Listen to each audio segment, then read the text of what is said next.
A couple hundred years ago, the only thing you had to worry about was a hangover. You telling me you're an investigator? More or less. Today, because of your curse thingy, you can't sleep with anyone. We're not a team. I'm your boss. Or else you might feel a moment of true happiness, You got a real addiction to the brooding part of life. lose your soul, Except for the bulk of it, where I was nearly tortured to death. become evil again, You're a demon hunter. Road demon hunt. and kill everyone. It's fucking fantastic. I love that sound. Thanks, Cornelia. I always appreciate your perspective.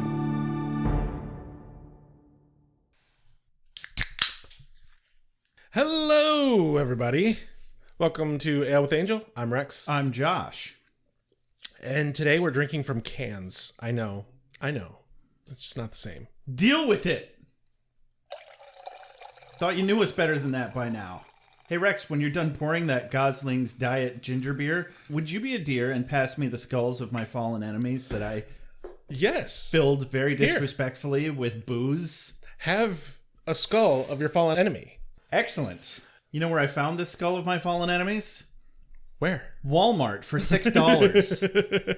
So everybody who watched the episode of where we interviewed Harry Groner, I just want you to know, I spent like $120 that day. $60 on a fucking skull-shaped bottle of tequila vodka mixture that I didn't want so that I could have the bottle. I poured it out into a different bottle. I didn't waste it. No. That's party foul. That's alcohol abuse. That's all alcohol abuse. That's the one. And then I spent another $60 on a bottle of Johnny Walker Black. Yeah. Which is a halfway decent scotch to pour into that bottle. And then I found literally the identical fucking mold of a decanter. Yeah. The identical mold of a skull decanter at fucking Walmart for $6 More fucking importantly, dollars. that one is easier to pour from. The only thing about it that I regret is that it does not have a proper Stopper, yeah. stopper for it. It's just a little wooden ball that's bullshit. We can probably find like a cork or something that will fit it. Oh yeah, we'll figure something out. I am not worried about it. Well, we have a lot to get through Yeah. before we get to the actual episode. But we also have fun news. We are recording from our new location. Yeah. Which is, for the first time ever, Josh's house. apartment. Well, house, actually. It's Yeah, a full you actually house. I rent- have roommates, but we don't share it with anybody the fuck else. Yeah. And, this is weird. Yeah, I know, right? Like, I don't live at my mom's anymore. I know I said it while we were recording at my workplace, but it's more real now. I bought Yeah. my standing desk that I kind of planned my entire life around, and it doesn't go low enough when I'm sitting, which kind of defeats the purpose of a standing desk. so a lot has changed over the last few weeks. First off, Josh is no longer living with his mom. Sure. But I'm also engaged. And Yeah, what the fuck, bro? I thought it was supposed to be bros before hoes. You're supposed to ask me to marry you No. before your sexual partners. All right, look. We already have a lot of projects we're working on together, including this podcast. Yeah. Don't you want to live together and work together too? I mean, we've talked about living together before as roommates, Sure. but like we're very intermingled in our lives, Josh, and I think maybe I needed to marry someone else, not you. Fine. I mean, I'll never get over it. Oh, wait, I just did. I just remembered I don't care. So, fuck-a-doodle-doo, Rex. Fuck-a-doodle-doo. Guess what?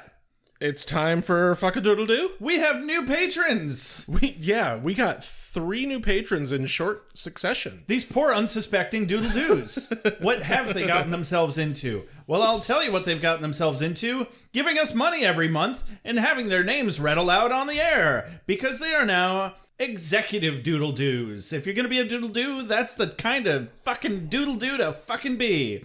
They are Callista, Ali Bonarigo, Nathan Lancy, Kristen, Dulcinea, Rachel Gregory, Rachel Doodle-Doo, she knows what's up, D. Sheringhausen, Clubby Seal, Sandra Craig, Jay Sommer, Christina, Catherine Parkinson, Karen Moon, Chris V-Man. Only got 3 out of my 5 references. Inconceivable! Scarlett Choi, Janella Lindauer, bad at changing their name heaps. K-Fro, horse dildo with BWB logo gnome. Father Defenestrado, Matthew Indeber, Kelly MC, Jesse Rain, Alex from the Heart, and Carrie fucking Phillips. Thank you so much. Without you, this show literally is not possible. That is correct. Man, that list is getting long, and it's lovely. It's the way I like it. It's a good problem to have. Nice and long, Yeah. and referencing horse dildos. Yes. Yeah. I mean, that I could be, leave or take. That's how I like my coffee. Referencing horse dildos? And long. You know how I like my coffee? The same way I like my women. Short and mean to you? Strong and adequately compensated for their efforts in my life. I'll take it. And hey, we have a new review. It's also way more feminist than my answer. Yes. We do have a new review. We have a new review. Are you going to read it, Rex? I am going to read Rex wants to read it. Oh, man. It's been a bit since we had a new review, and I'm so excited. I know, right?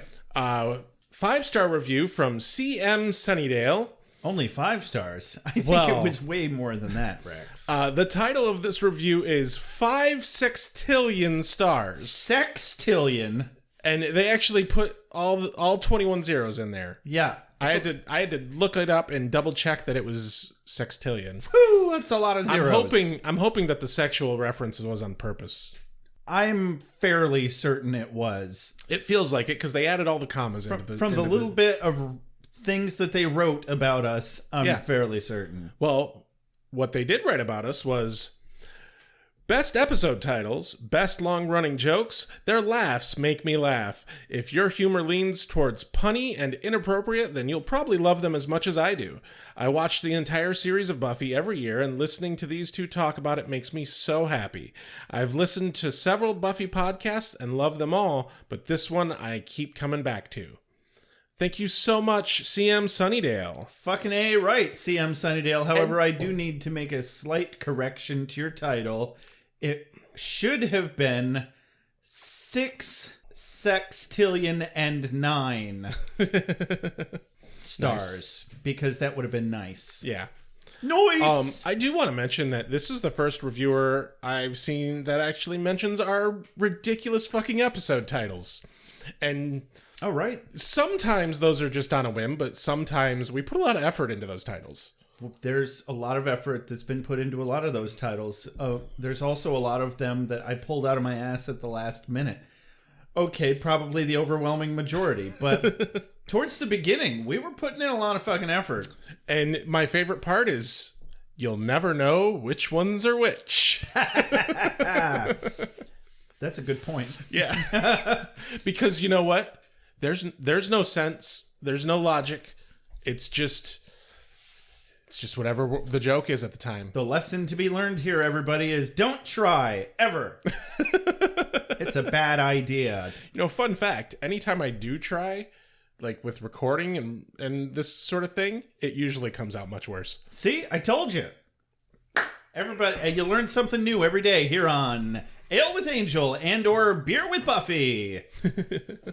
So next order of business, just real quick, don't ever forget to review us on iTunes like they did.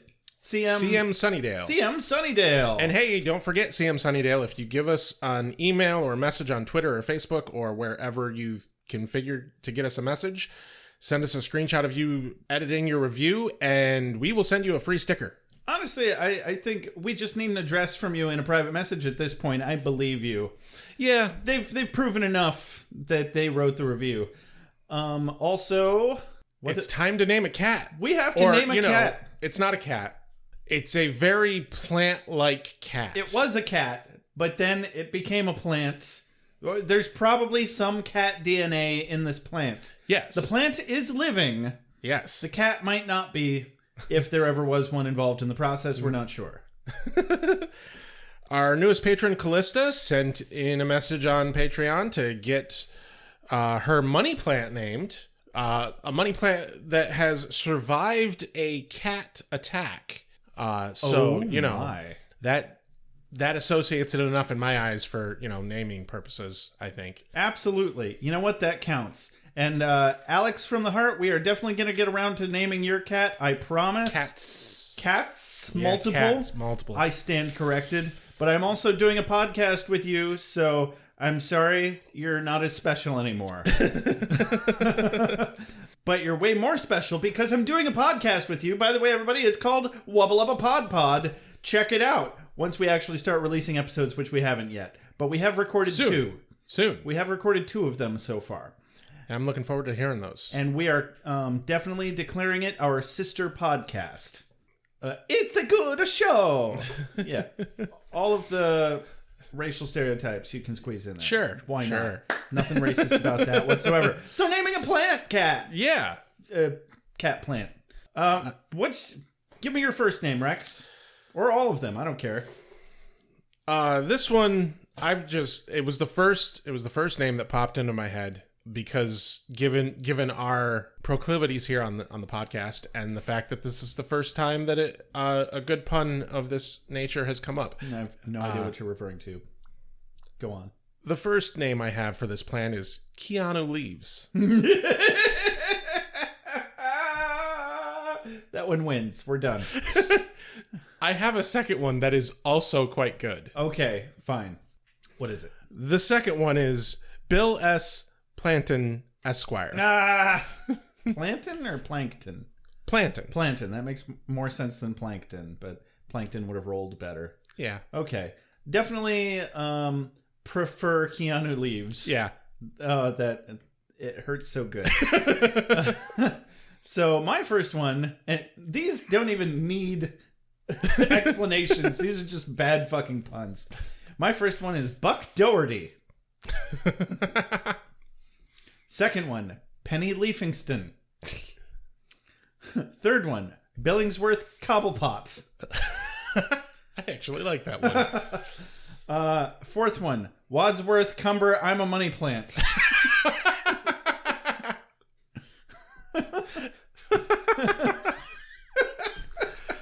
Okay, that one is definitely not so much laughing with, but at. It feels a little derivative, I think. Maybe a little too on the nose. Which is why it might be the best. Oh, say that one more time. Wadsworth Cumber I'm a Money Plant. It makes you think you're going to say Cumberbatch or some kind of other plant. Yeah.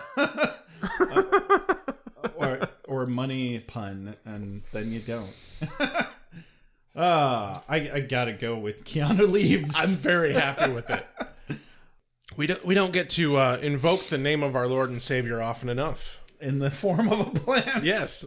And now we can. Yes. So why wouldn't we? So there you go, Callista. There is our final vote for your new plant's name, Keanu Leaves. Keanu Leaves.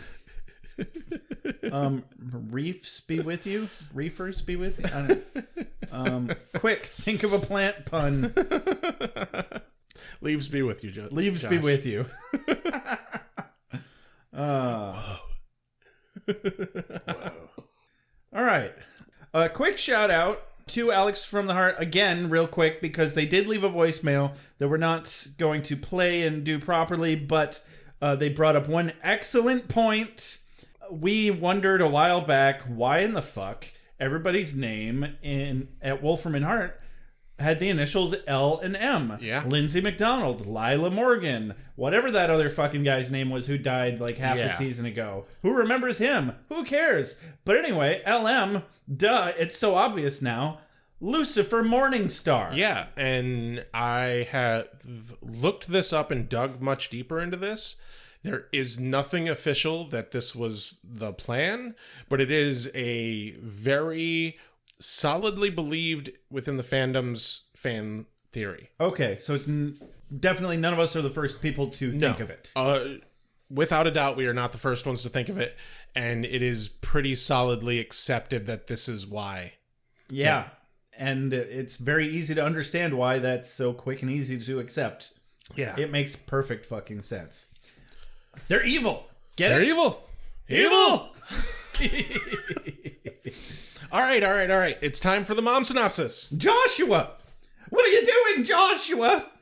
Why are you gluing seashells to a bikini? I wanted to hear the ocean, God damn it! Don't judge me!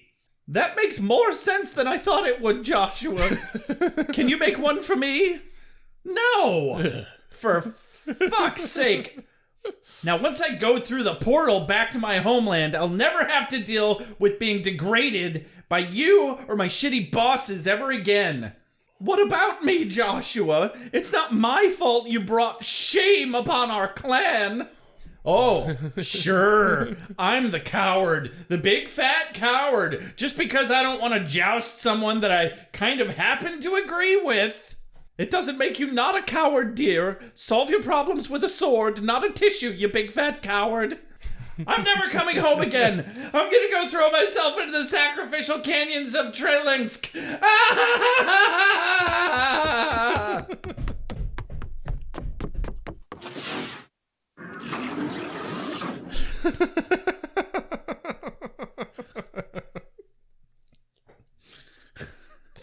I like that was basically a rewrite, just like a solid rewrite of an old one. Was it? Kinda, yeah. Oh, I didn't even notice. History repeats itself. What are you gonna do? Okay, all right, enough of that. So now that I'm finally out of that shit dimension for good, and I happened to bring all of my copies of Angel and Buffy the Vampire Slayer with me, so that I can still review them for you. Let's talk about Let's talk about that. That'll get my mind off things. Yeah, like how Cordelia had a vision about a woman getting sucked into a portal at a library and not being seen again for 5 years because they didn't know she was sucked into a portal because she was reading some weird foreign language book, apparently out loud, which caused her to get sucked into a portal. In related news, a Draken demon also came through a portal at Caritas while the host was singing on stage, and they needed to go kill it because it's dangerous. It's a Draken demon. That's what you do. When Cordelia finds the book from her vision, she brings Landokmar of the Deathwalk clan into our dimension via a portal, completely on accident. Turns out he's the host's cousin. Wow, small multiverse, huh? He helps them hunt down the Draken, and they send a poisoned, wounded Landokmar back home the same way the Draken came into this one. A portal at Caritas. But oh noes! Cordelia got sucked into it and ends up in a strange world with 2 sons. The end, and to be continued. Ladies, gentlemen, spiny-headed looking creatures. Soon as the sun goes down, soon as the sun goes down, vampire. Competition is a beautiful thing. Foods here. Okay, so we open up on a fancy restaurant. I fucking love what they did here.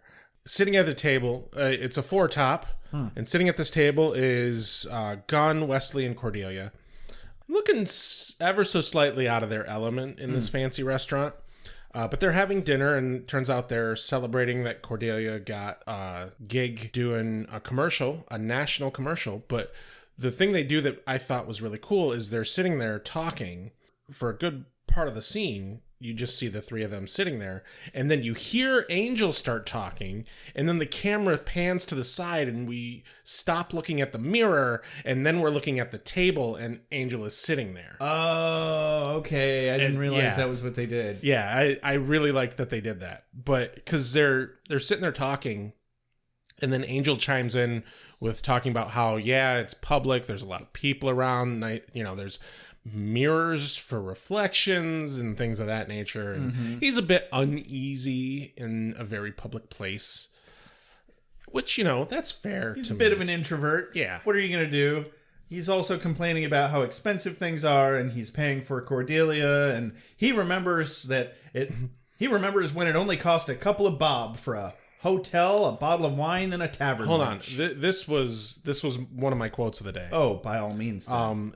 Partly because I thought it was humorous in the moment, but also I liked the delivery of it because halfway through this line, he actually gives a bit of Irish accent. Oh, did he try? Yeah. Oh. No, it actually came off really well. Okay. Because the way it came off was kind of like he was repeating a saying from the old days, and the accent kind of slipped in there just because. But the line is, "I'm not cheap. I'm just old. I remember when a few bob got you a good meal, a bottle, and a tavern wench."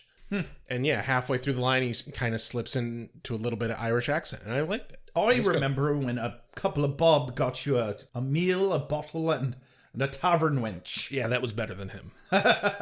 Yeah, I know. Because he sucks at it. It's amazing how somebody can be such a good actor without being able to do accents or sing, and yet he still has so much control over his normal voice inflection, at least. Right? It's impressive. I don't get it. I think it's because his major strength with acting is a lot more in the physical side in facial expression. Yeah, probably. And he's probably well-adjusted and confident. Yeah. He strikes me as someone who might be well-adjusted. Yeah, just being able to do accents does not make you a good actor. No. It makes doing radio or podcasts work out fairly well, though. So Yeah, I imagine so. Yeah. Somebody told me that one time. The meal that they're talking about the price of, by the way, is $19 sashimi. Mm-hmm. And I checked. With inflation, that would be $32 today. Okay, I'm glad you checked for inflation, because I was thinking, that doesn't sound like that much, but it was 20 years ago. Or 18. But here's the thing. $32 for a fancy celebratory meal? Right? Still. That seems kind of low to me. Yeah. Like, for a fancy meal in LA? Yeah. No wonder it makes her sick. Like, he's just a cheap bastard. Or maybe, none of them really know the good places to go. They're not rich. Yeah. I mean, everywhere in LA should have good seafood. They're on the coast, right? Yeah, you'd think. Yeah. Do they have good seafood in LA? I don't fucking know. I've never been there. We have listeners in LA. Let us know if they have good seafood in LA. Yeah, I'm super curious about that. I have heard that fish tacos you can get in LA are fucking amazing. So Cordy feels guilty for leaving them alone to do the commercial, but they're not worried. They only need to contact Angel's informant, who will lead them to a big bloated thingy from a previous vision that I think it's called a hurricane or something. It is. Apparently, I didn't write it down in this scene. I wrote it down somewhere. Hacklar, that's the one. Hacklar demon. But she describes it as a big bloated demon from and it's from a previous vision that Cordy apparently had that we're not privy to. Yes. Gunn, Wes, and Angel, or the manly men, as Wesley puts it, will kill it to death, quote unquote. And Angel harasses an old lady with an expensive shawl because he thinks she's a witch. A Vaktar witch. She's a witch. But better. As he gets close, he realizes that it just looks very similar. No, and it's the just markings a $1,000 shawl, as Cordy puts out. Yeah. Points out. Excuse me. Same difference. Whatever. Eat the rich. I'd eat the rich before I eat a witch. That's for fucking sure. That's a tramp stamp right there. That's a good bumper sticker. Damn right it is. Eat the rich before you eat the witch. Did I say it right? I don't know. It's crazy. So, so they think Cordy's having a vision about a cow because she says moo, but then finishes with move and vomits all of her sushimi all over the floor. Was it sushimi or sashimi? Sashimi. Who gives a shit? And then pulls the tablecloth down with her as she falls, making a big scene. They're a bunch of cunts anyway. Mind your own business. Right before this, Gunn gets a little jab in because, basically Angel's like wanting to lie low and, but he's also making a scene, and then Cordy makes a bigger scene. It's like, yeah, that didn't go well. It's fine. Everybody's so wrapped up in themselves anyway. Yeah. So opening sequence. Meow, meow, meow, meow. Cut to Wesley's office at the Hyperion. Yeah, he's on the phone with his mom. I thought it was it was definitely his dad. Nope. On the phone with his mom first, and then switches over to dad.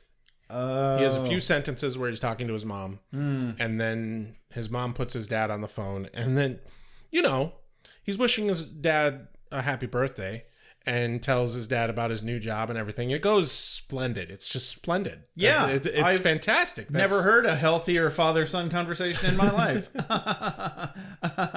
Except for the part where his dad's clearly the kind of person who drowns others in their negativity and bring you down because they're miserable. Yeah, because he mentions the time that Wesley got fired from the council. Right. Yeah, nothing's ever good enough for him. I can't imagine why Wesley is still even speaking to him or on speaking terms at all. Cut that shit off. He seems toxic as fuck. Dude, it can be really hard to cut people off like that. I know.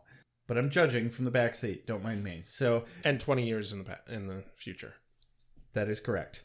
With hindsight. Yeah, exactly. Gunn enters and wonders who Wesley's talking to.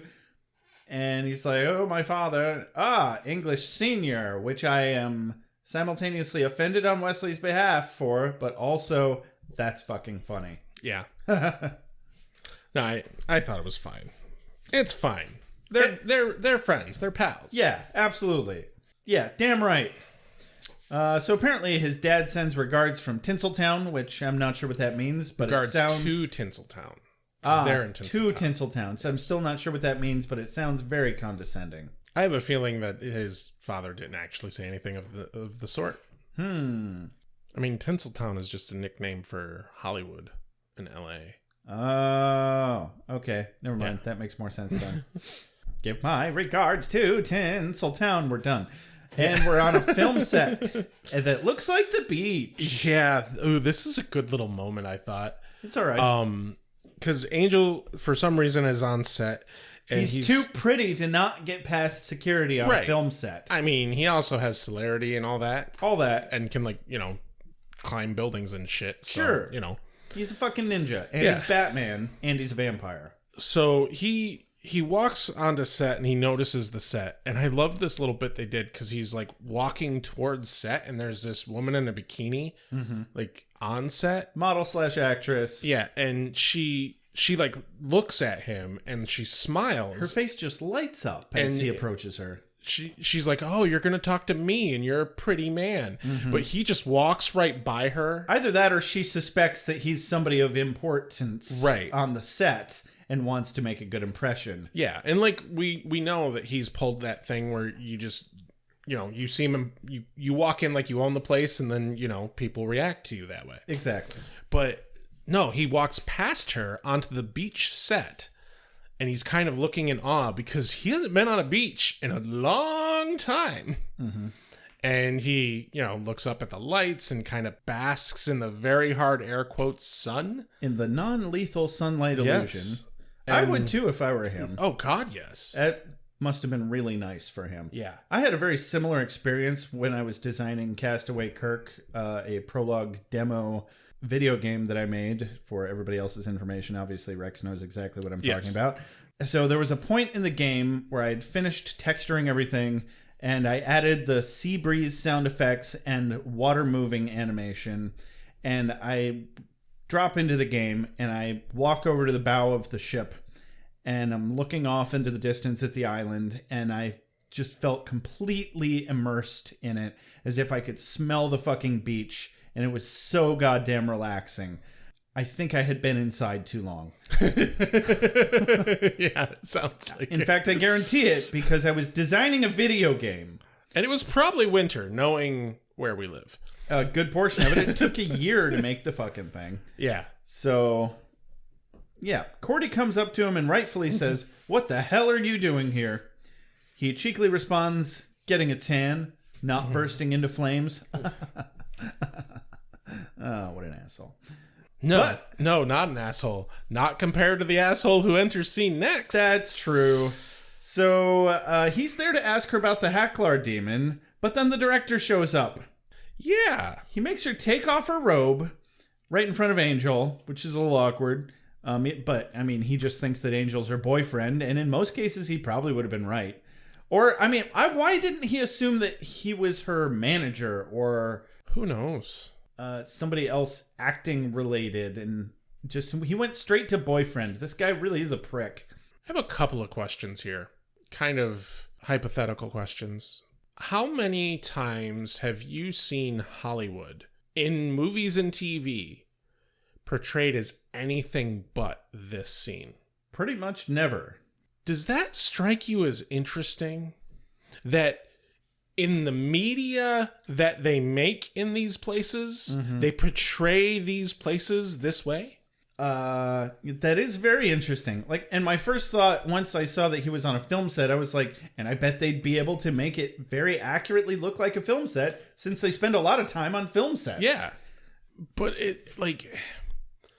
the depiction of this director is heavy duty sexist and doesn't give a shit. He's the big swinging dick of the room. Mm-hmm. This is the kind of thing that makes me go, oh God, I would never want to be in that business. And I only have to think of, like, with all the shit that keeps coming out year after year about all these directors who are terrible fucking people and showrunners who are terrible fucking people. And it's like, yet they themselves choose to portray it this way. Yeah. And it's like, it's a bit on the nose to me. I'm sure there's a minority of people that don't suck. And also people just write what they know.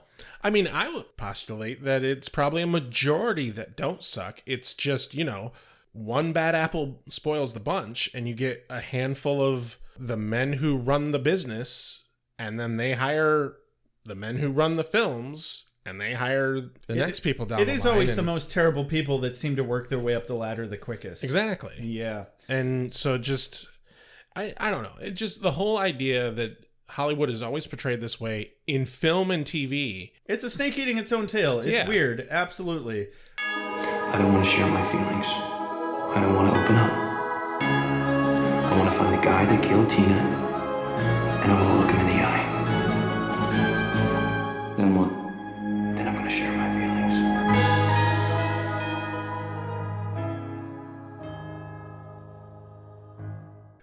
But he makes her take off her robe, revealing, in my opinion, the stupidest looking seashell bikini I've ever seen. Yeah. I've seen better macaroni art from kindergartners. That being said, goddamn, she is fucking gorgeous. Charisma Carpenter has got it going on. And she's still gorgeous to this day. Yeah. But damn.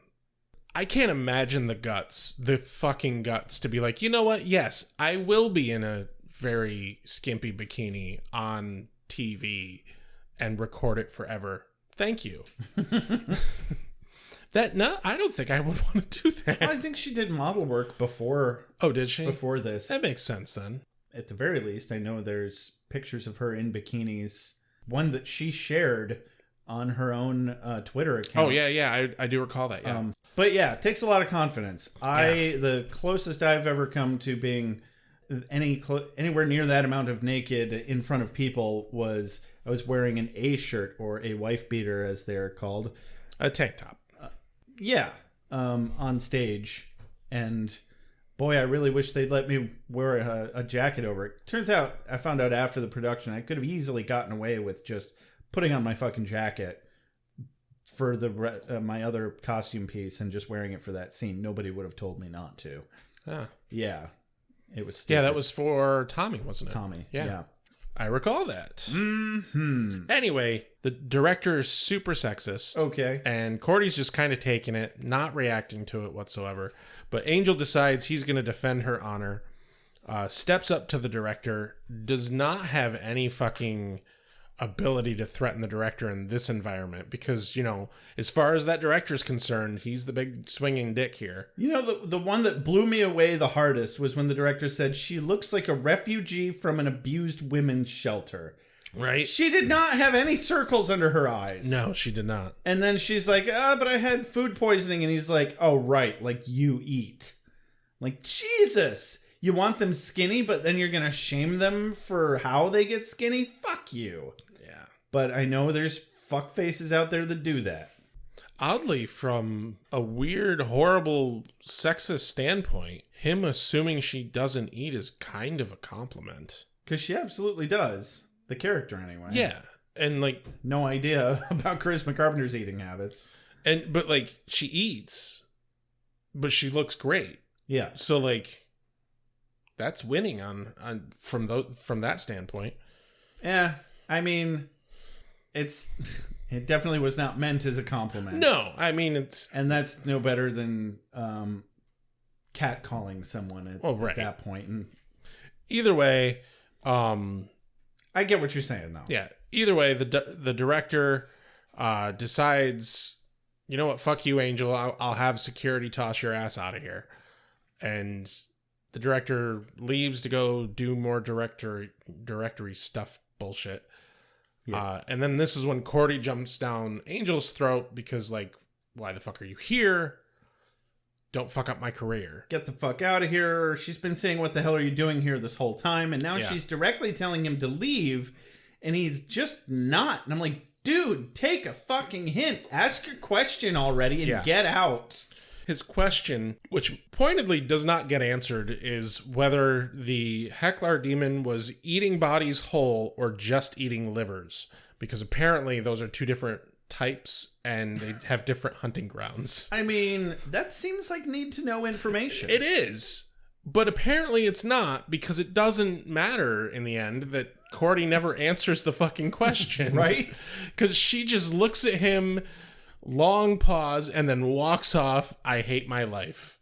Yeah. If this were an anime, this is where Cordy's soul would have left her body. Yeah. She's just completely lost the will to live. Been there, done that. Yeah. Had one of those moments just the other day. Sometimes you just get overwhelmed and go, fuck, I hate my fucking life. Cut to the Hyperion. Yeah, we cut back to the hotel where Gunn and Wesley are in the lobby kind of waiting for Angel to show up. There's some depressing music. Wesley looks super depressed as he's pacing around. Everyone's having a shitty time this episode. Yeah. I mean, Gunn seems fine for now. He definitely doesn't have a good time with this episode, though. Yeah, there's nobody has a good time for this Angel's episode. kind of breaking even. Yeah, actually. He seems to be having the most fun this episode. He had a nice moment with the beach set, but then he really fucked things up with Cordy again. He was definitely being not the life of the party at the restaurant. Right. Anyway, Gunn asks Wesley for the specifications on the Hecklar demon, and gets way more information than he wanted. Yeah. Weight, sleep hours, feeding and mating habits, which happen to kind of be the same thing. Wesley outright just, like, he's reciting the encyclopedia entry of Hecklar demon. Yeah, very quickly. Impressive, honestly. Is impressive. It's very impressive. But then Gunn is like, whoa. I just want to know how to kill it. And then I'm like, why ask for the specs then? Yeah, like, you know who you're talking to. Yeah. He just wants to know how to kill it. Standard hack and slash. I'm like, I mean, it could help you know how to kill it if you know how it lives. Yeah, kinda. That fits to me.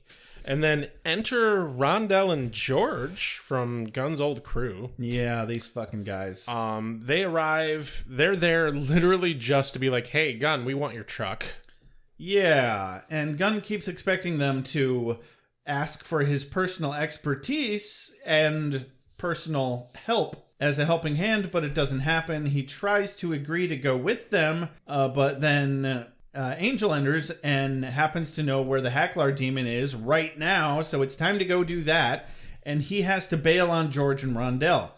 And they are not happy that he can't help them on extremely short notice, because his main obligation calls for him, even though he tries his hardest to be accommodating, and practically gives them an exact time that he's going to be available.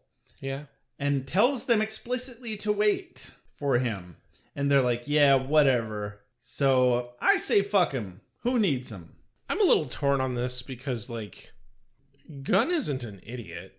He knows what he's been doing. He knows that he hasn't been there for his crew. Yeah. Like, he should be smart enough to know that they're not going to be just waiting around for him.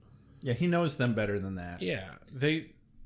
Obviously, they're very self-sufficient sort of individuals, you know, and the group itself is a self-sufficient group of people. So, like, they're not, if somebody walks on them, they're not gonna, you know, whine about it. They're gonna fucking, you know, knuckle down and get to work.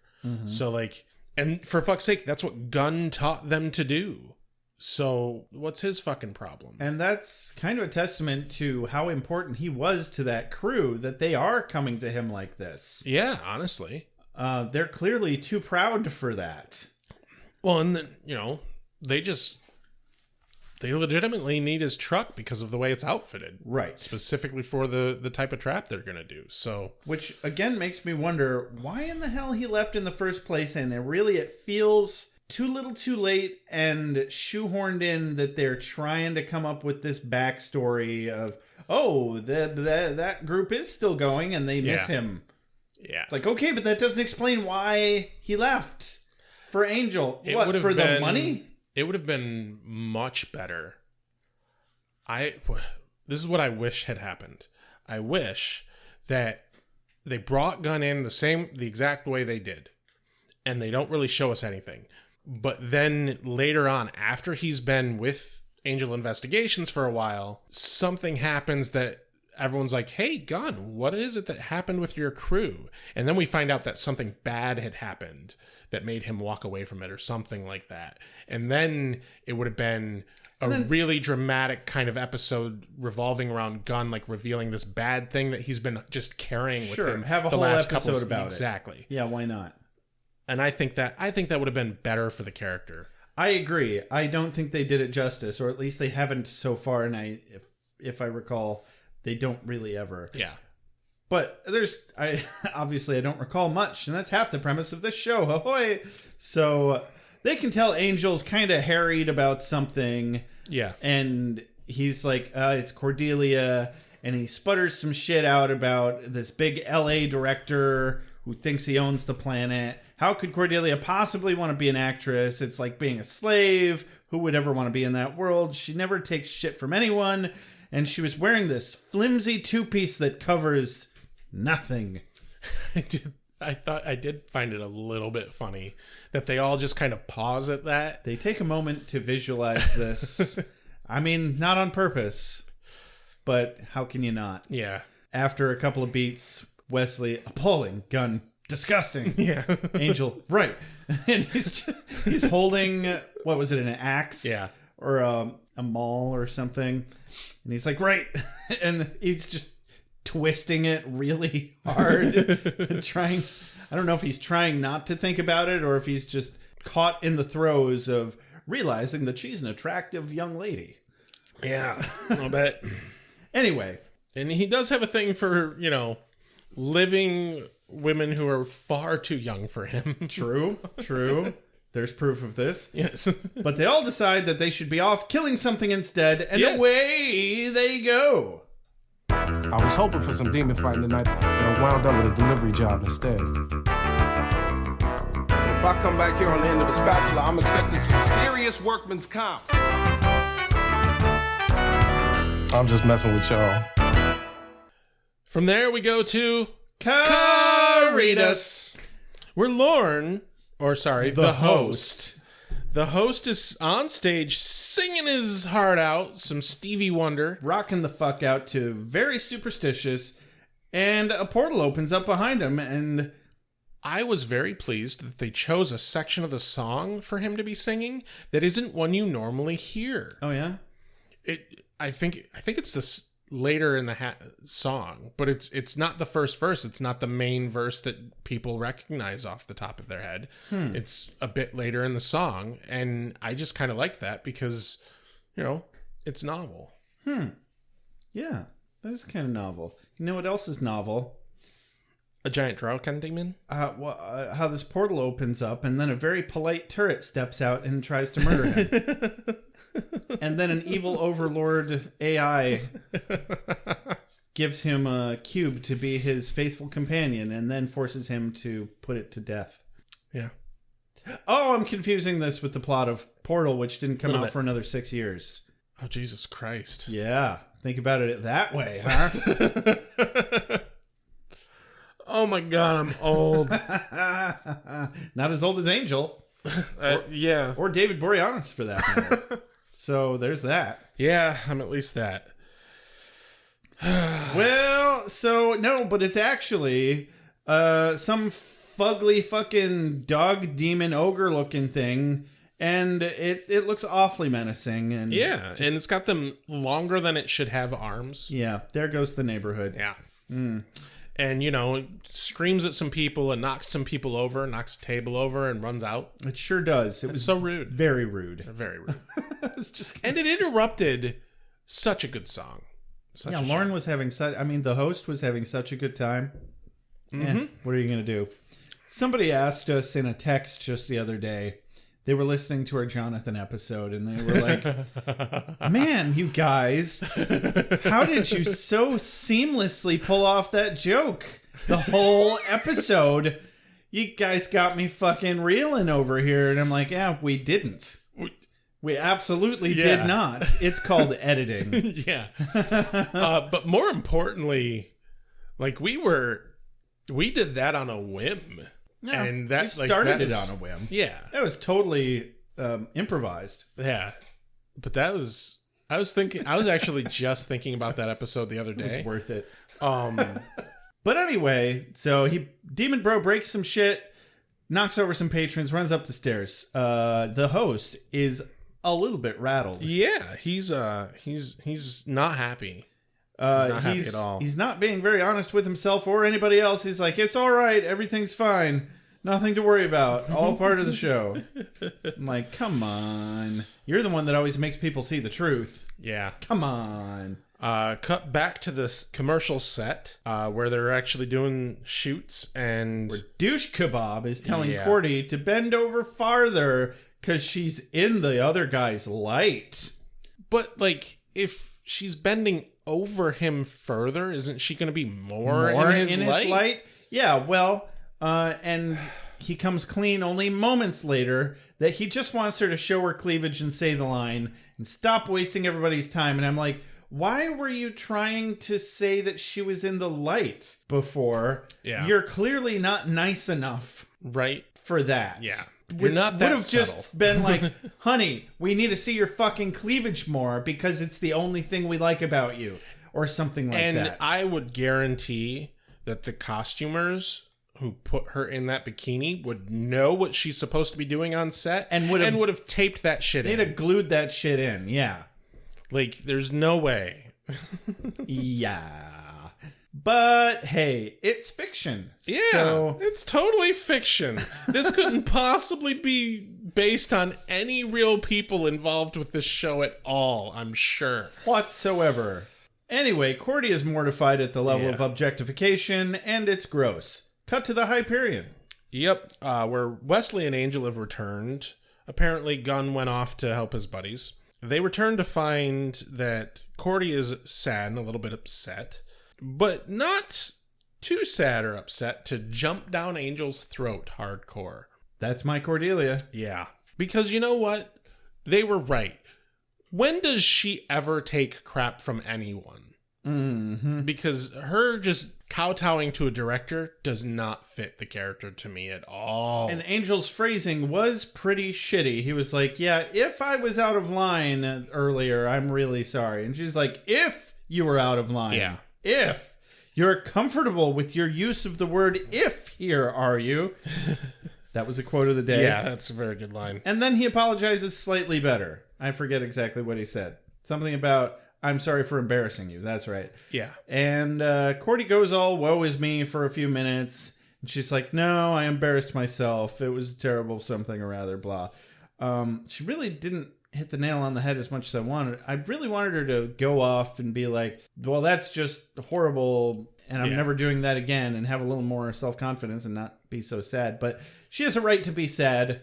You know, it's kind of her dream crumbling in front of her. Or realizing that she can still have her dream, but she's going to have to put up with this kind of shit. Yeah. For a long time, at least. Well, and actually, this is the turning point in the character. She never does anything acting-wise again for the doesn't rest of the surprise season. me.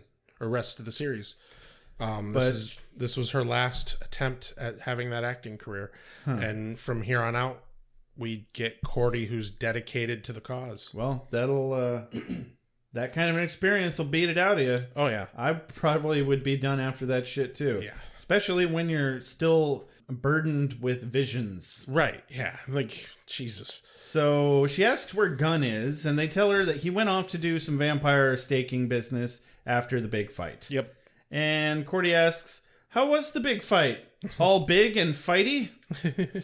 Yes. I think this displays just how tapped out their Buffy speak and quirky lines are getting. Yeah, a little bit. I'm like, a little bit. Not trying too hard It anymore. also doesn't come out as well in this environment as it does in Buffy. You know, maybe they did it on purpose because she kind of had that air of, I'm still too sad to be clever. Yeah.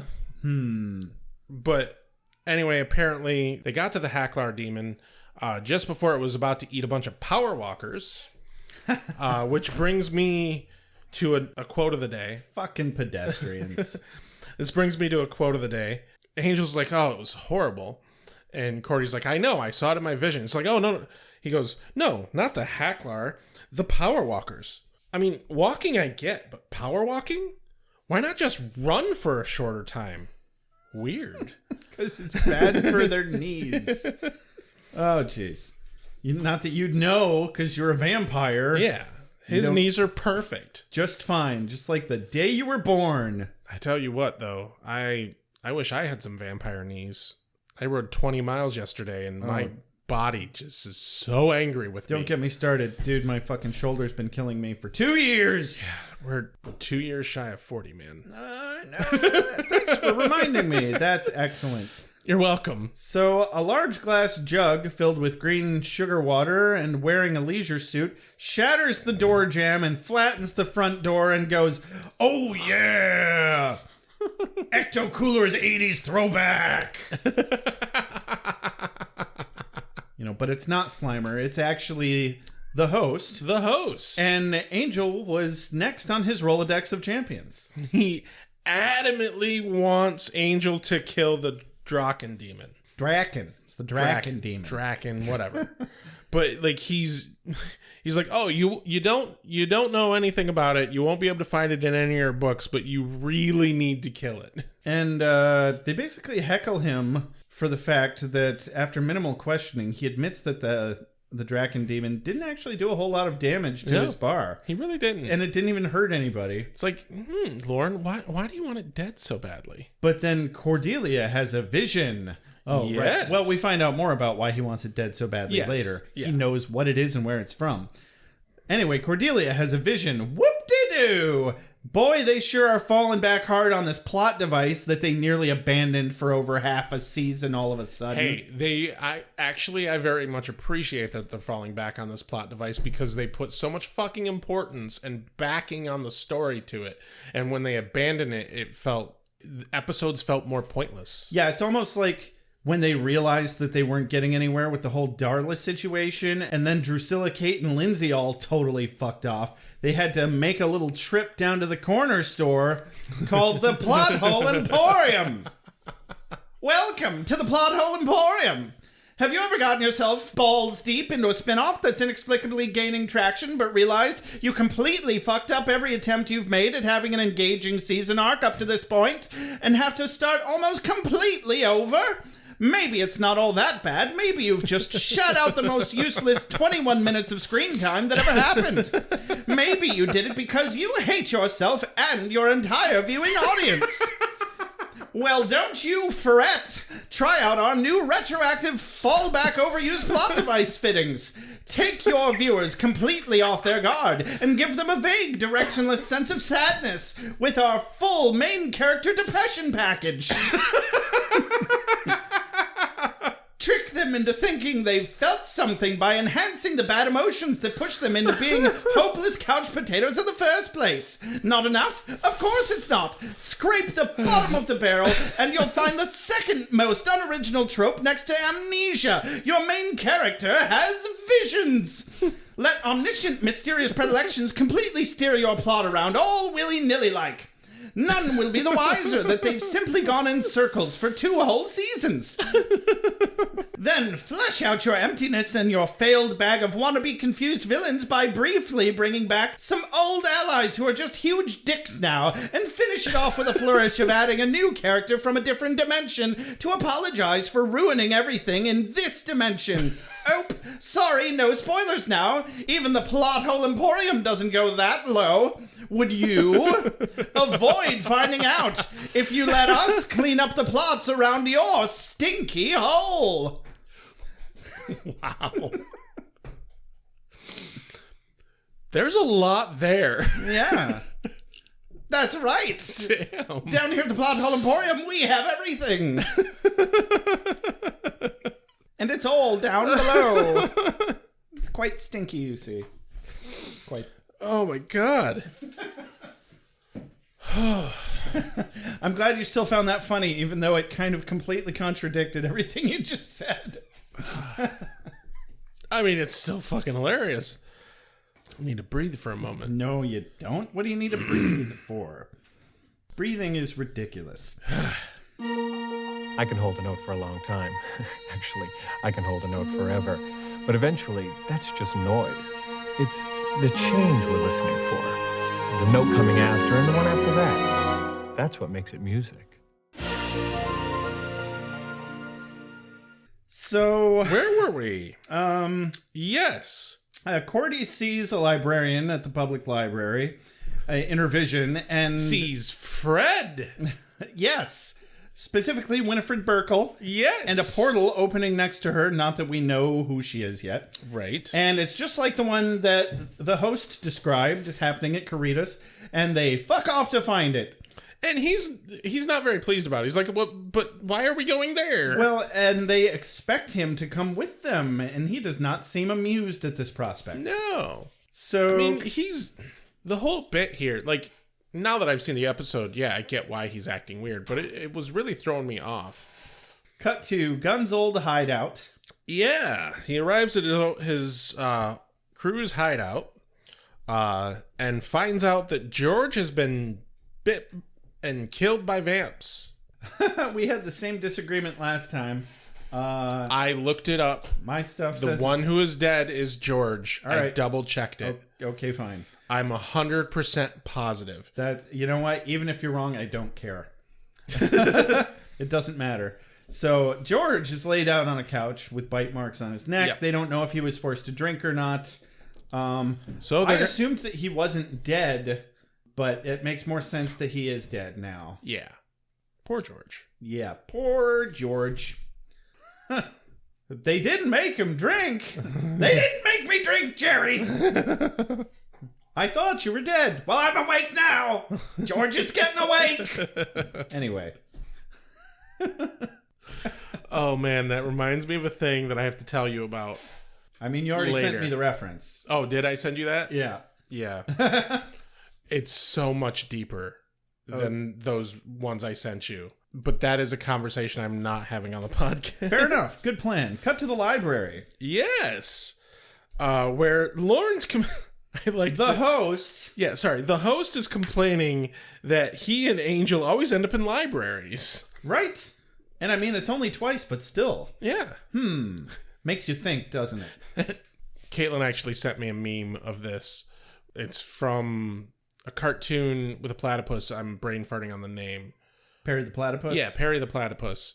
And it's a screenshot from that, I guess. One character says to another one, if I had a nickel for every time I blank, I'd have 2 nickels. And it was a couple of different ones edited for different things. But then the reply to that is, you know, that's not a lot of money, but it's still weird that it's happened twice. My favorite post that I've ever advised you to make on Facebook was Yes. number of times bitten on the ass by a rabbit, not 0. Yeah. The bunny that I currently live with, Stormy, our vegan cat, as The I bunny, like to call I him. heard buddy. Yeah. Well, he's kind of Edgar's buddy. Oh, that's fair. Like they're kind of friendly with each other now. Sure. Like they were playing with each other the other day. Oh, my. Yeah. It was fantastic. Sounds like they need a room. They have a room. Oh, we're going to have some cabots.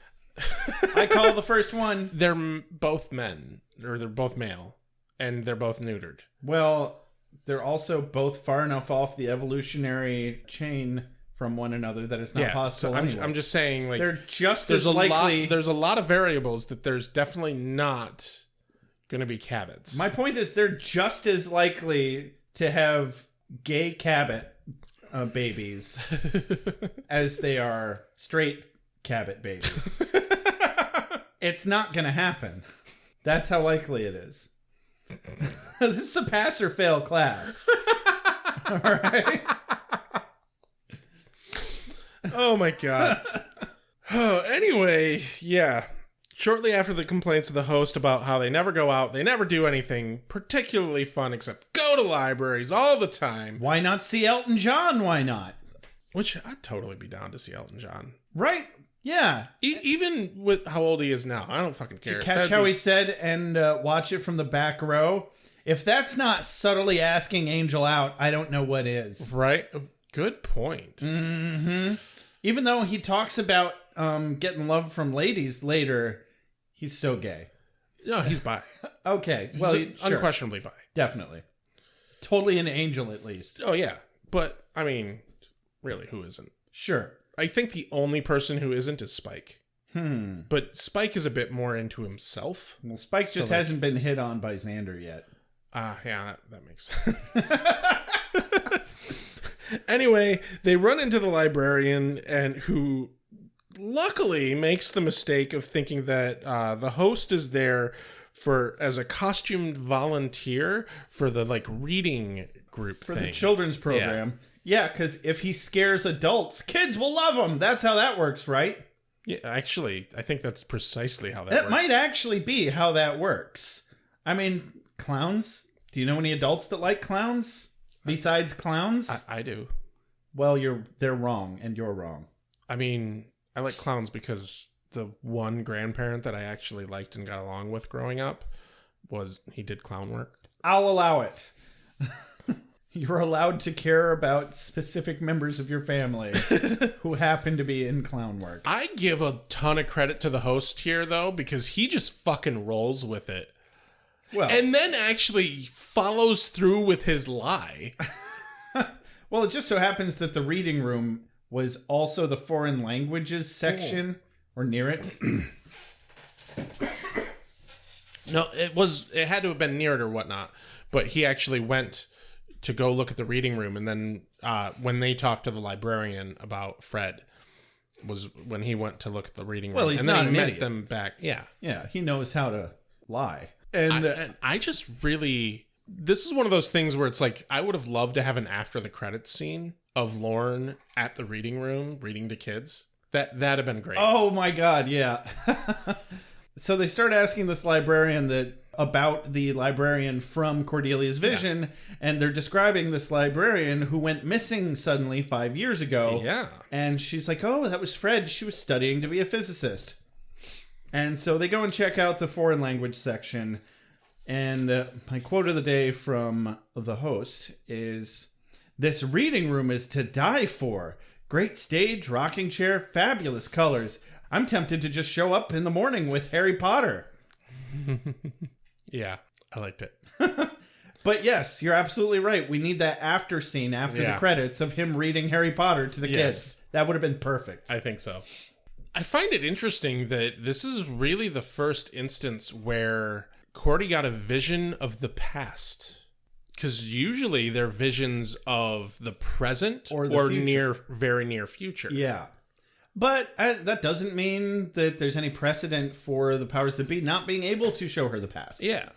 It's just very interesting to me. And so she finds a book on the shelf that looks like the one from her vision. Yep. And if there's one goddamn thing we've learned from Buffy, specifically Xander, it's don't read the Latin out loud. Hey, this isn't Latin. This is some weird foreign language, which I'm pretty 100% fucking positive that it is the language that the host's species knows. Absolutely. Because the way he's responding to it, he knows exactly what the fuck she's reading and just doesn't have the drive to out himself enough to be like, hey, you shouldn't. Because what you're doing is dumb and it's going to cause problems. I think everybody that wasn't Cordelia wanted to stop her, but just didn't for some reason or another. But it's a pretty interesting language that doesn't have vowels. Yeah, wasn't there a line like, geez, I'll buy a vowel? Yeah. Something like that. It was funny. Ha! Game shows.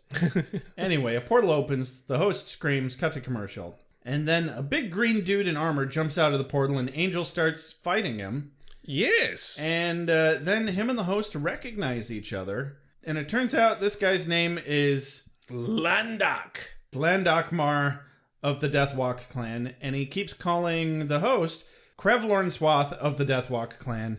And hold on. A quote of the day here after they recognize each other. And Angel's like, you know him?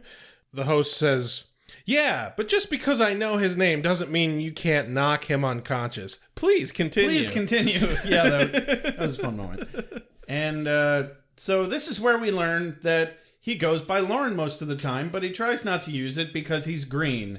And apparently Lorne Green is a person and is prolific enough at the time that it could cause concern for that for him.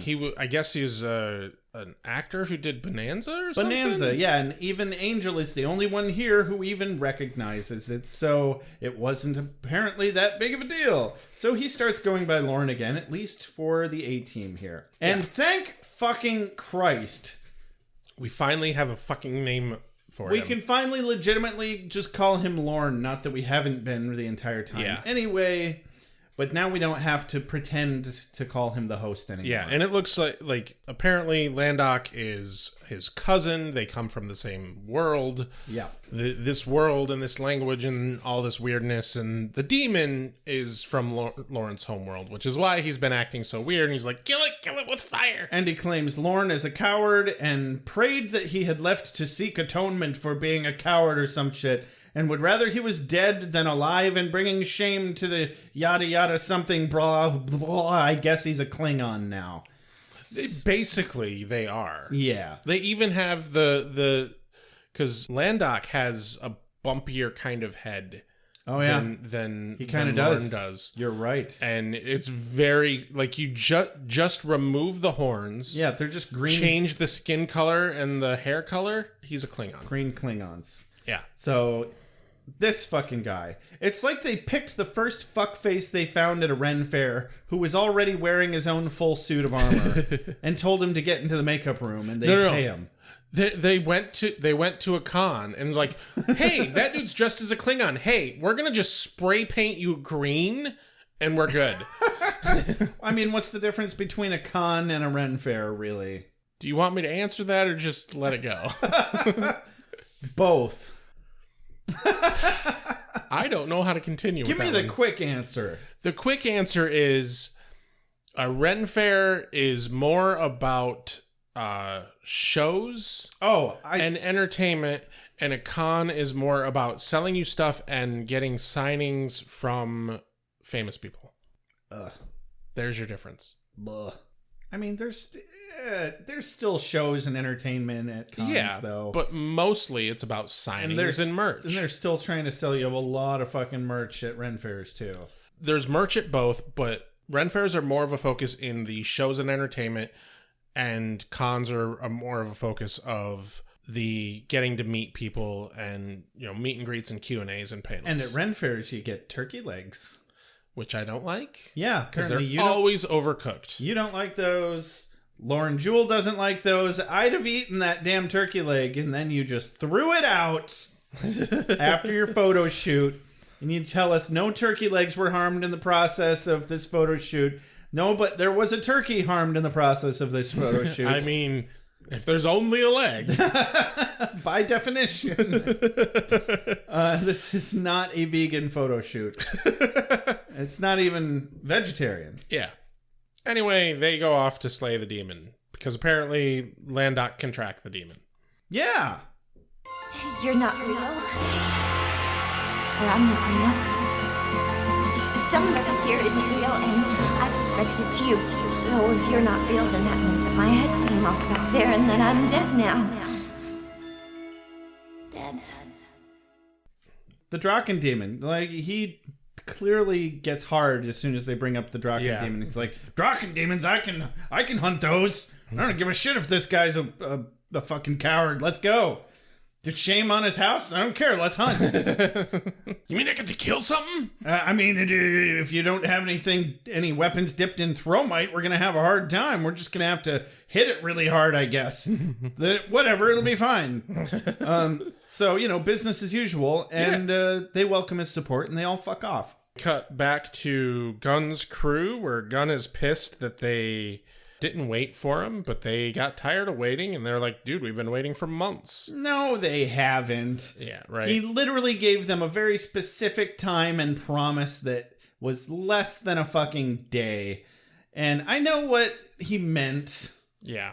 But that was bullshit. I call bullshit. Now, that dude is dead because you didn't wait for the proper backup. That's your own fucking fault. That's your own pride. Yeah, and during the scene, they're setting up a pyre for the body.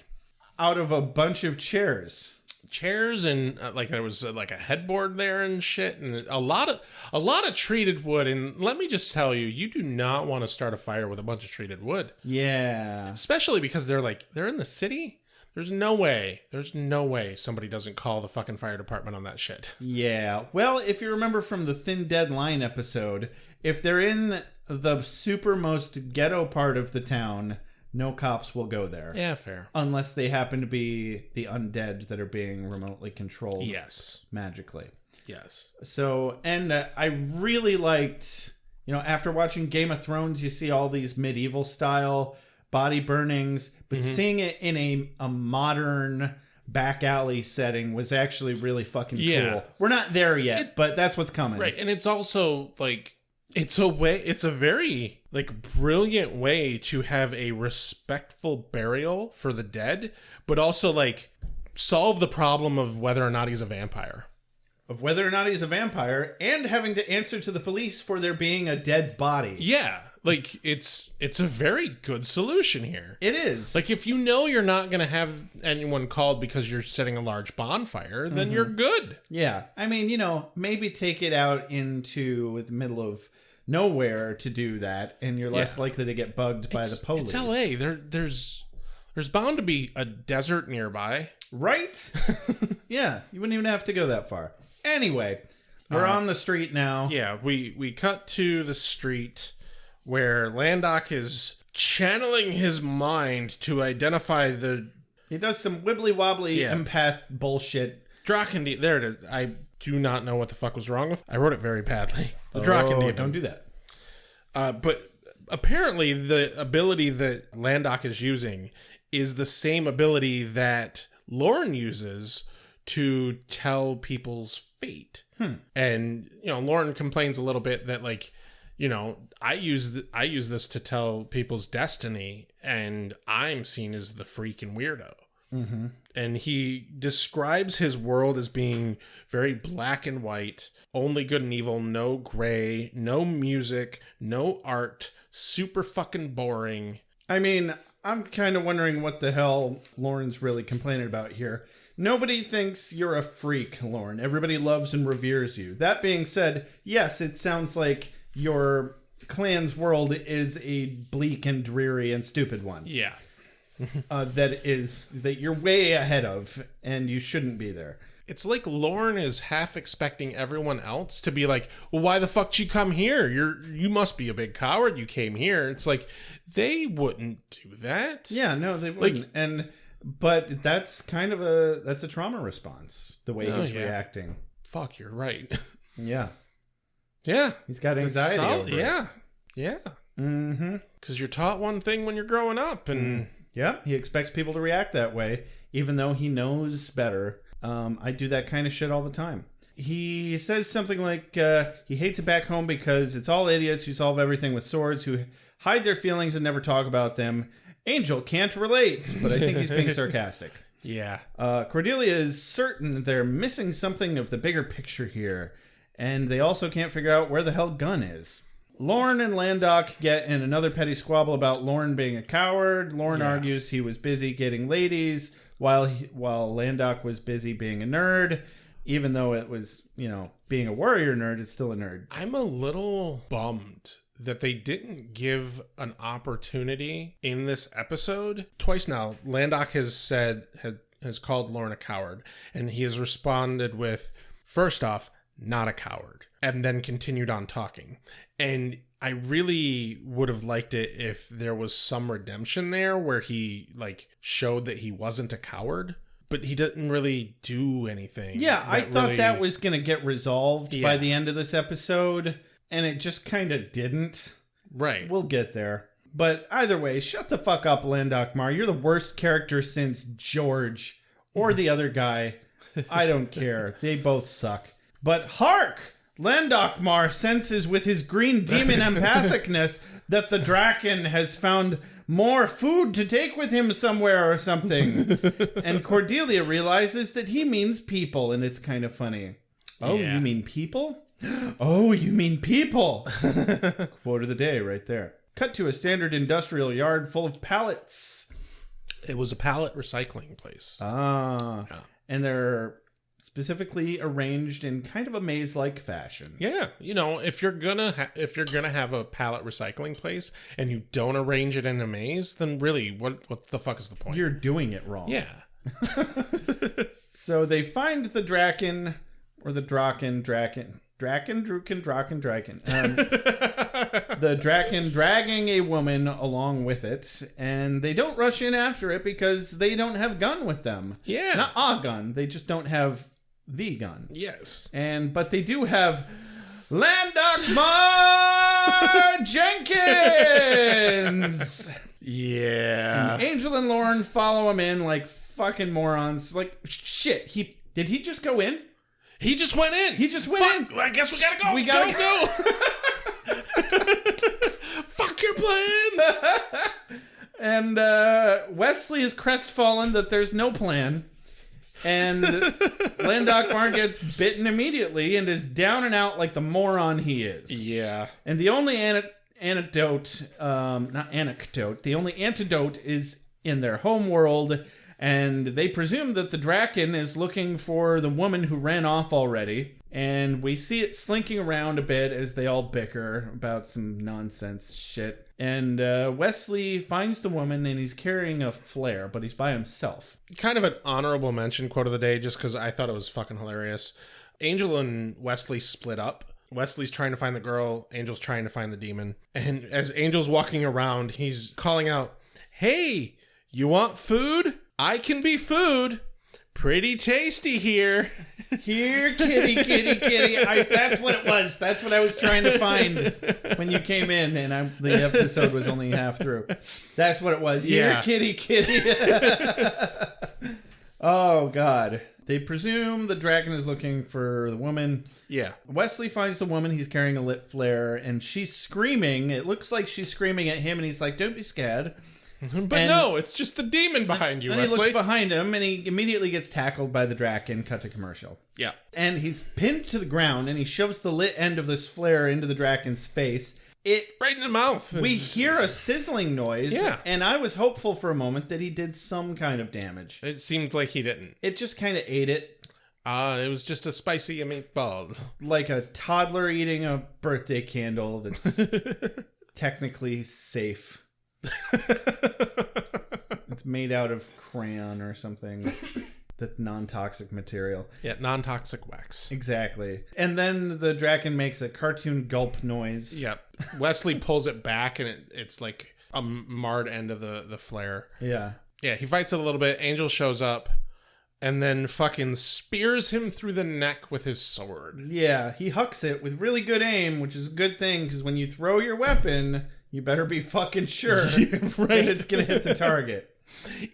If you throw your weapon, either you better have another weapon, yeah, or don't fucking miss. Exactly. So, slight zoom in and dramatic music cue on Angel as if he's about to have a great one-liner, and then even for Angel, it's really dumb and not well delivered and not well written on purpose. All of these things, I imagine. He says, "Well, that was fun." So, hey, subversion. Hey! Cut to everybody's walking to the car. Yep.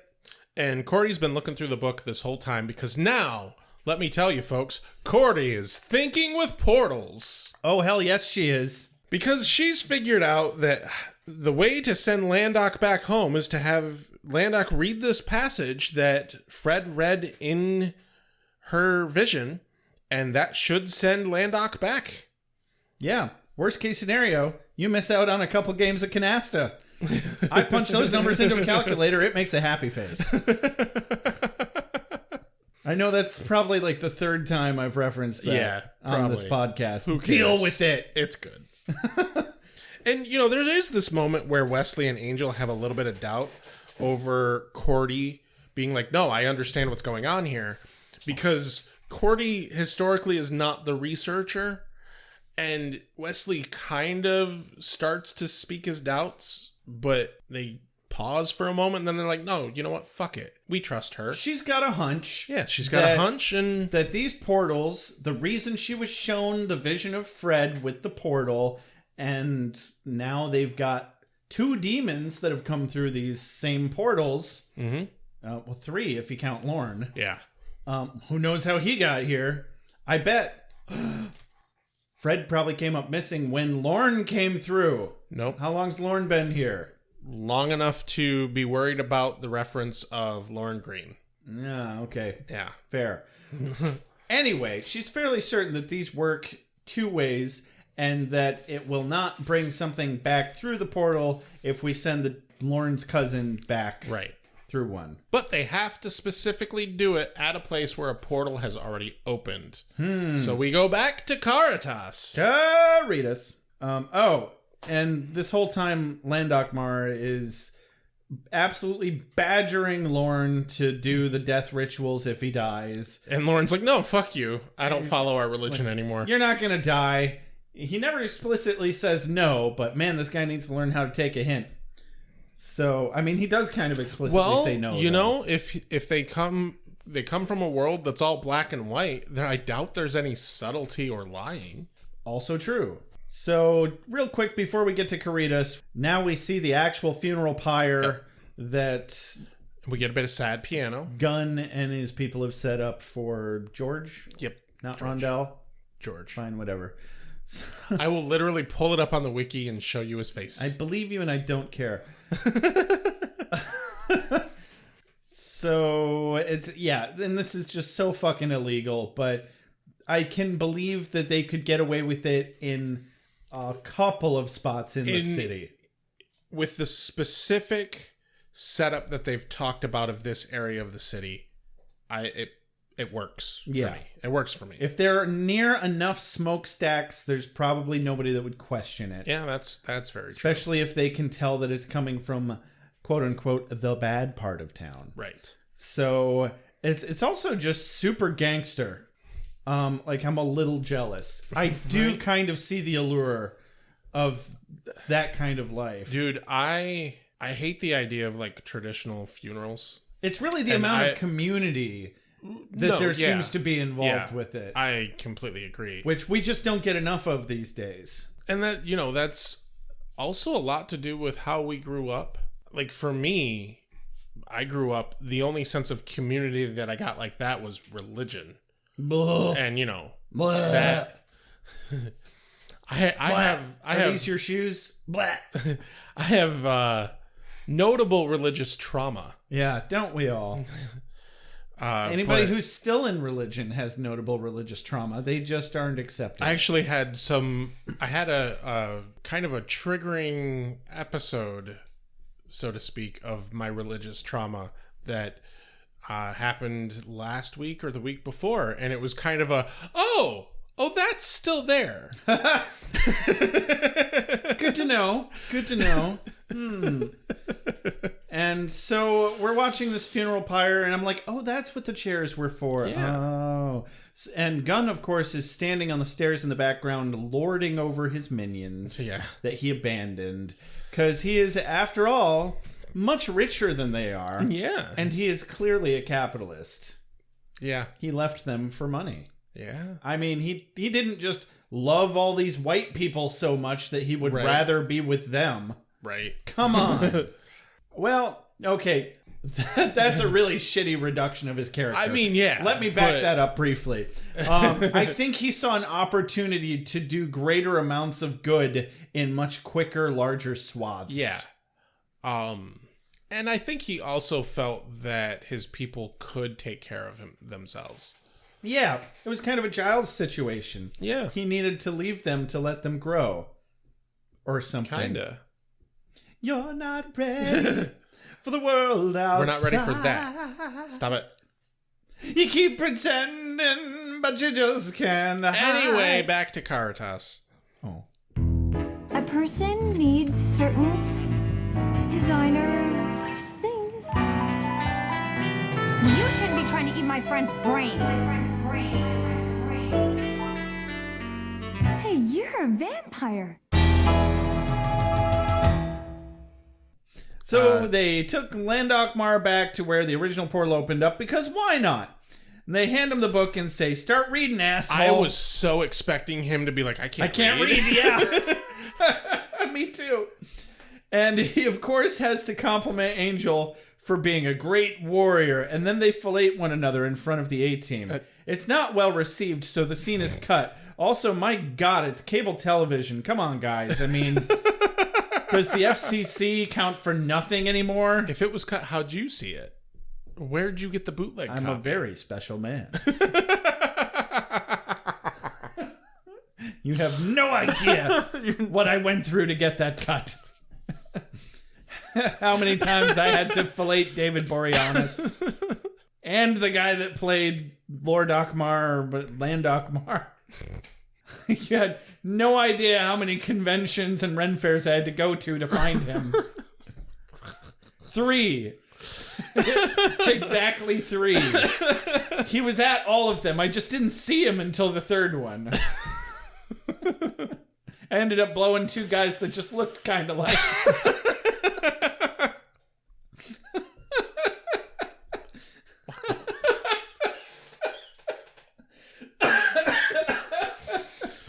I was like, I'm really... Okay, I'm a little drunk. Wow. You're a lot drunk, I think. Okay, none of that actually happened. Anyway, everyone says their goodbyes. Yeah. Yeah, and... Landok reads from the book. The portal opens. Oh, he's gone, and oh no. Quote of the day, just before he leaves, Lauren says to him, tell her I threw myself into the sacrificial canyons of Trelinsk. Landok says, I feel we will meet again someday. And Lauren says, oh God, I hope not. Which was exactly my reaction too. I feel that so bad. Oh my God. It's like they better fucking not bring him back for another episode. He does not deserve it as an actor or a character. So they all wash their hands of the ordeal, and hey Cordy, what's your opinion? Oh shit, she's gone. Yeah, she's not there. Cut to Cordy finding herself in Lauren's dimension. In the land of the lost. Do you remember that show? I do remember that show. I watched the shit out of that show. 2 Sons. Yes. I didn't see any dinosaurs, but I bet there's dinosaurs. There might be. There were definitely some There's hides. definitely some demons. There were hides that were being tanned. There's demons. Yeah. I wonder if there's some kid's dad that accidentally drove his SUV into a crack in the highway with a finite amount of gas, who then let him use the SUV to take this random cave woman on a date. That's the only episode I remember. I don't remember much of that show. I watched that fucking show, and I don't remember shit from it. I mean, now knowing that the gasoline wouldn't be good longer than a year, so you might as well use it up. Yeah. It makes me feel a little differently about that, but I'm like, wouldn't you save that for as long as possible? By the way, that is one of the number one problems I have with most post-apocalyptic anything. Yeah. I know a bit too much about, like... combustion engines. Yeah, you just... Sure. And the oil breaks down and the gas breaks down. Oil breaks down, gas breaks down, rubber breaks down. Yeah. Once rubber starts breaking down, you're fucked. Yep. Yep. So time to make some wooden wagon wheels. Gerarg. Ger fucking arg. Is this for me? I must be ready. I need my strength. Give me more! Night, I shall walk the earth. Hold on. You've got something in your eye. How'd you feel about this episode, Josh? Was it not apparent? No, this episode has some good things about it. I'm pretty 50-50 on this episode. It had some entertaining moments. I was very glad to learn more about Lorne. I did not remotely fucking remember that Lorne's home dimension was the dimension that Fred was trapped in. Ditto. I didn't remember that at all. Ditto. And that kind of excites me, that the tie-in there. I do kind of remember how unmemorable Landokmar was. I didn't remember Landokmar at all. And I didn't remember that fucking Cordy went to the other dimension. It kind of... me either. It kind of spoiled it for me at the very beginning of the episode. Because the names... scrolling across the screen, I saw Amy Acker, and I was like, wait a second. Wait the fuck up. Same fucking thing. I'm like, shit, this is the first episode of Fred. Yep. And I was really excited about that. But then I'm like, oh, that would have been so much better if I had gotten the surprise. Yeah, ditto. Because I wouldn't have recognized her from the Vision. Really? Yeah, no, I barely... I mean, it wasn't a particularly good...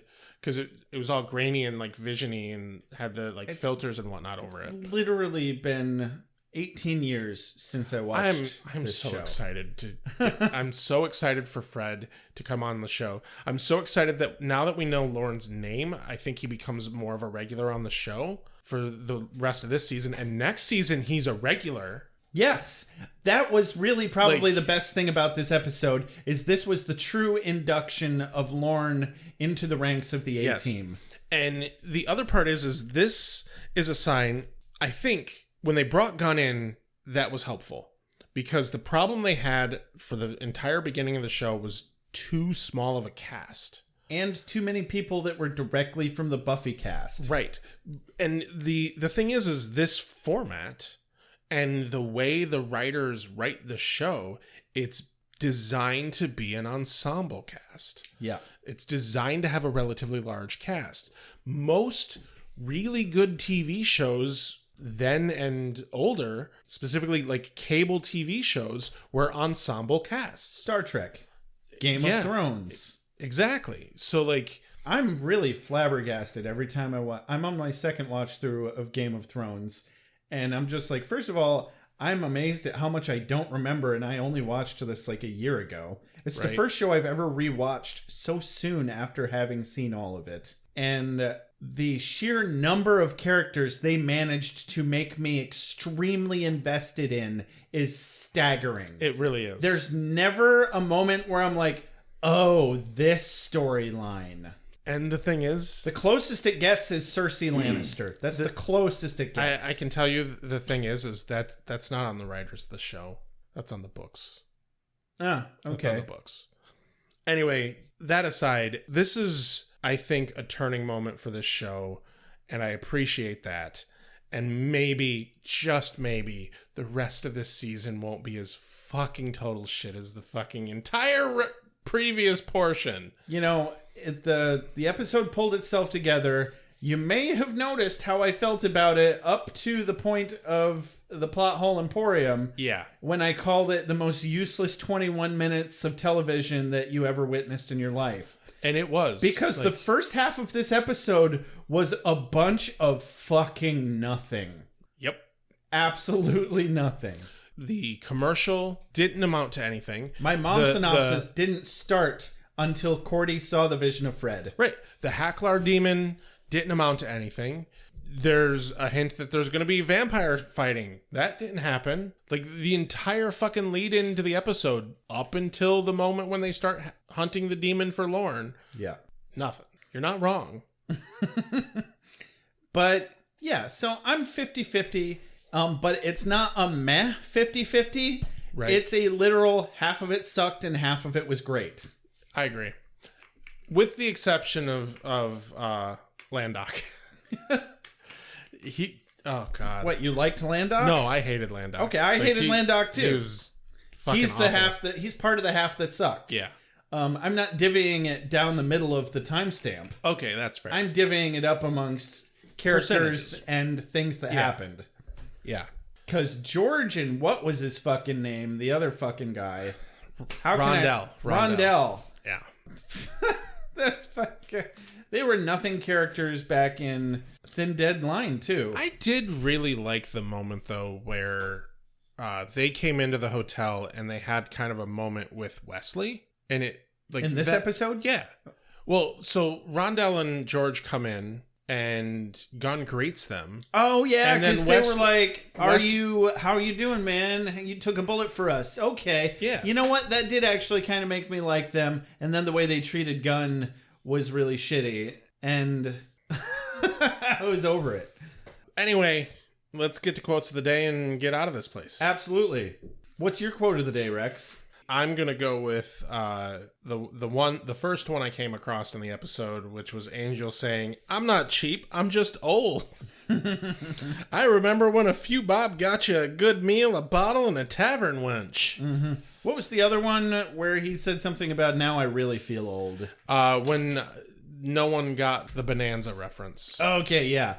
I enjoy that because I keep outing my own age a lot these days as well. And as my fiance is younger than me and doesn't know any of the shows I grew up with, yeah, I feel that. And yeah, one of your roommates is really young. Also that. Yeah, I'm sure that constantly you're making a reference in there like deer in headlights. It's a great source of humor. I bet. But we connect just fine. It's great. So what's your quote of the day? My quote of the day is Angel when they're in the pallet maze and he says, "Here, kitty, kitty, kitty." Because that's fucking funny. Yeah. I do the same thing. I'm food. I'm tasty. Look at me. Don't you want to eat me? Short of taking his shirt off and swinging it around, I mean... doing a little dance. Hey, we do know that he can dance. Yeah.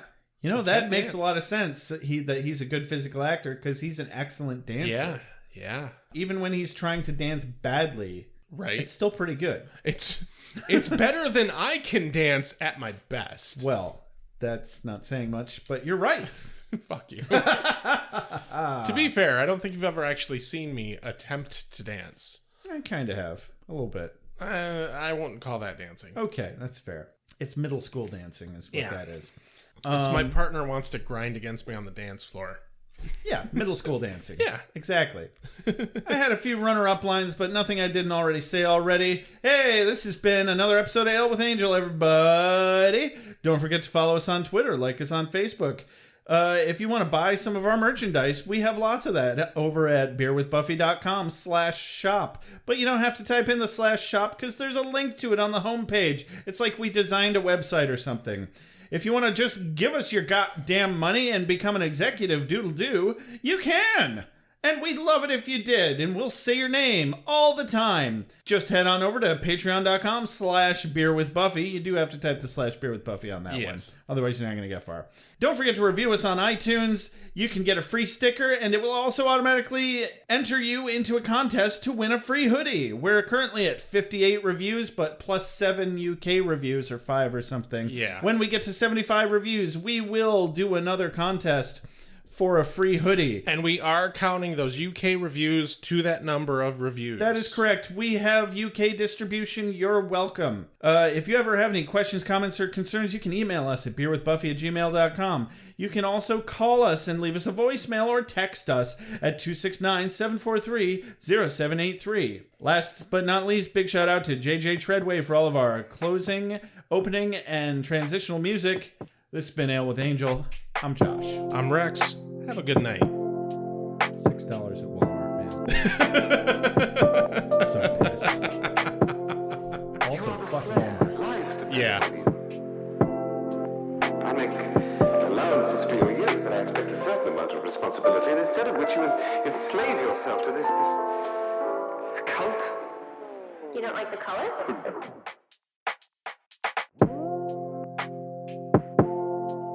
You have a sacred birthright.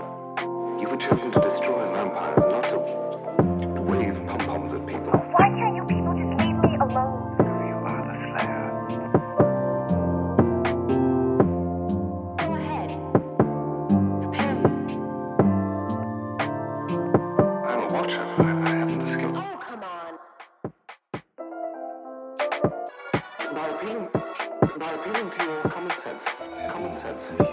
nonsense.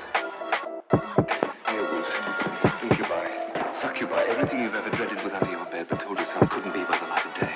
One girl in all the world. Common sense. One girl in all the Common world. sense.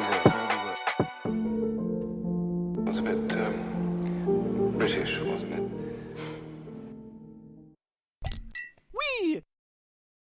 Wait, what have we done? Why are we watching this?